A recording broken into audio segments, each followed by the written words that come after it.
இப்போது தொடர்ந்து அன்புமணி கடைசியாக பேசக்கூடிய கூட்டத்தில் ஜிகே மணி தான் வந்து துரோகம் இழைத்து விட்டார், மகனையும் தந்தையும் பிரிக்கக்கூடிய ஒரு விஷயத்தில் ஜிகே மணி இருந்தார் அப்படின்றத மென்ஷன் பண்ணுறாரு.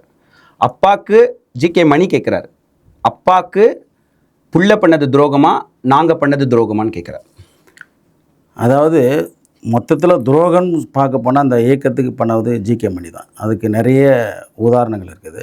25 ஆண்டு காலம் அவர் தலைவராக வந்து அவரை வந்து தலைவராக ஏற்றுக்கிட்டு நாங்கள் வந்து எல்லோரும் பணியாற்றிக்கிட்டு இருந்தோம்.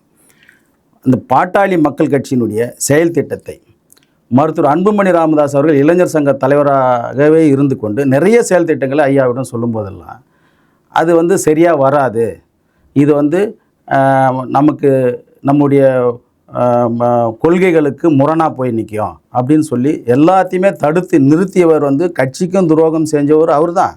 இன்றைக்கு அப்பா பிள்ளை பிரிவுக்கும் அவர் தான் காரணமாக இன்றைக்கு இருக்கிறார். இப்போ இளைஞர் சங்க தலைவராக முதலமைச்சர் வேட்பாளராக இறங்கி தமிழ்நாடு முழுக்க ஒவ்வொரு சட்டமன்ற தொகுதியில் இருக்கின்ற பிரச்சனைகளை வந்து மக்கள்கிட்ட எடுத்து சொல்லி இந்த பிரச்சனையெல்லாம் நான் எனக்கு தீர்வு காண்பதுக்கு என்னிடம் நிறைய விஷயங்கள் இருக்குது, என் ஆதரிங்கன்னு சொல்லி அதை ஏகோபித்த ஆதரவு அவருக்கு தான் இருந்தது. நம்ம பாட்டாளி மக்கள் கட்சி தொண்டர்களிடம் இருந்தது, மக்கள்கிட்ட அந்த எதிர்பார்ப்பு இருந்தது.